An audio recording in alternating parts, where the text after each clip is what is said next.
Hey everyone, it's Ron Jones. I'm here with my good friend Eli Patterson in my hometown of Bakersfield, California. And we've had a great time this afternoon playing around with some music, historical music, and you know I like the history stuff. So Eli is going to help us understand what this instrument is all about and a little bit about the history of it. So I'm going to let you pronounce it. It's a didgeridoo. You're not going to make me spell it out loud. No, I'll totally mess it up. That's all right. But it's a didgeridoo. Let me start by prefacing that I am not Aboriginal. I'm not from Australia. But I did find this didgeridoo, or fell in love with didgeridoos, and it is a 40,000-year-old piece of wind instrument. Right. They have cave drawings with Aboriginals playing it. Yeah. So it's pretty much. This is actually made of eucalyptus. This one I made myself. I bought one from a store that was made out of bamboo, and it split on me right away as I was playing, so I ended up having to make my own. Found out how to make it, did it myself, then all the art behind it is all mine. Now, I didn't put any Aboriginal drawings on it because I didn't want to offend their culture. Right, yeah. You know, and one of the things that I actually use this for is actually for sound healing and sound meditation. Right. So that's pretty much. Yeah, so it's basically it's a hollowed out log or a stick, I guess, or a large branch, right? It was a dead tree. Yeah. It's a dead eucalyptus tree. It actually stood up like that, and it was dead. So I went and pushed it over. Right. Basically. Yeah. Chopped it down, split it. You can't tell that it split. You know, in Australia, they have these big, huge mounds of termites. Right. I've heard about that. And those termites actually hollow out their trees. Oh, okay. Where I get my didgeridoos, we don't have those. Luckily, unfortunately, and unfortunately, I call it, that we don't have termites like that because right.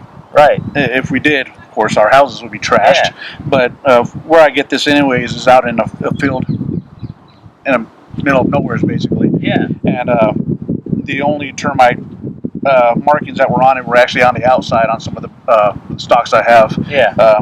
They didn't penetrate through the middle of it, so that makes it to where I have to actually split it, right, and then hollow it out myself. It's time consuming. It's quite a process. It took him a month to make this, and I gotta say, I don't know if this will show up in the video very well, but this is an absolutely beautiful instrument. The detail in it. Can you describe a couple things that you've done for everyone? So basically, let me start off with down here. I put some stone in there. What did I call it earlier? It's a ground crushed turquoise. Yeah, crushed turquoise. I bought that already crushed. Like I said, I have a problem crushing a beautiful stone like that. Right. Which turquoise is known for for healing properties too. Every stone on here is one of the chakra stones. It has to do with each part of it. I don't have them in order on this didgeridoo. Then went through and I stained the wood red. And then the burn marks I usually put on my didgeridoos because I'm here in California. Yeah. And it just reminds me of the trouble that we've had. Yeah. Actually, in your area, right? Yeah. You had the fires. Yeah. A little burning is appropriate in California. Yeah. You know? So it's part of our like culture. That's part of my signature too. Is that burning of it. I mean, even here at the park, you see some of the trees that are burnt. Right. So I went ahead and did that. Then inlaid some other metals in here, and metal going up the side there. You got some brass shavings and things like that, the kind of dustings that make it glisten. And it produces, of course, they all, the pitch and tones are different for each one depending on length and diameter and all that, but it produces a really low vibratory tone, and there are a lot of healing benefits to getting into certain types of vibration. You want to mention that a little bit? Sound vibration.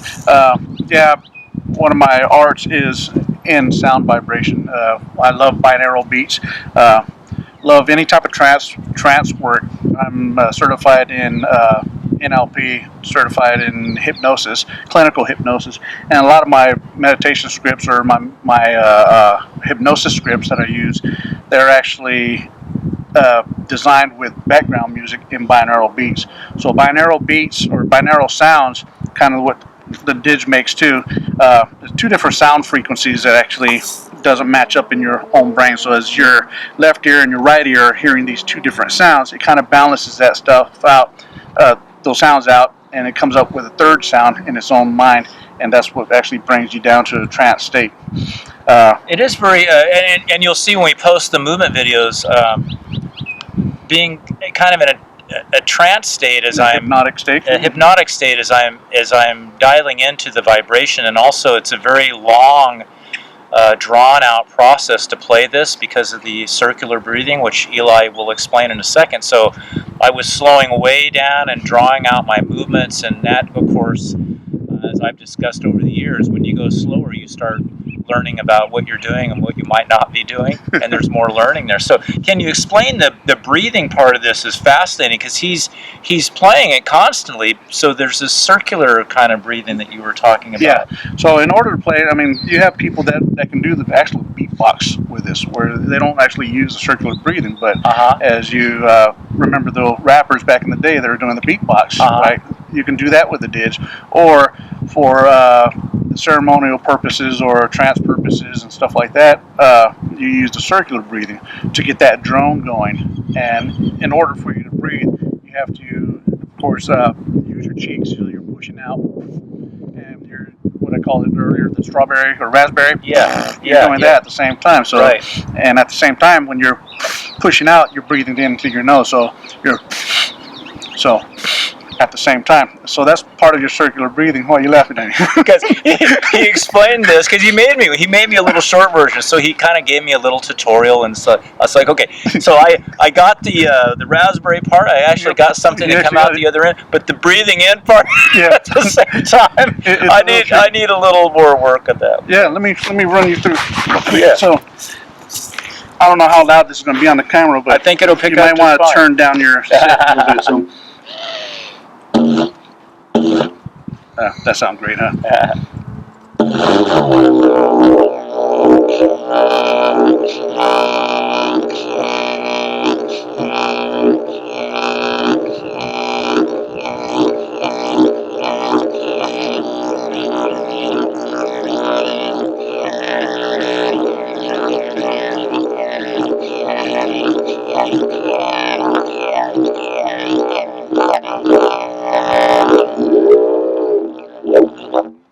So one of the things, I was chatting with Eli before we set up the shoot today, and I was explaining to him that in the history of physical education, they actually used harmonicas to develop wind power and lung capacity, and there's this whole thing in the history of PE, classical PE, about chest expansion and getting all that breathing going. So this is very much like that, right? Because you got into it also not just for the meditative aspects, but also you learned that it was a lung capacity thing, right? This lung capacity thing, when you're doing the circular breathing, it actually strengthens some of the muscles in your neck.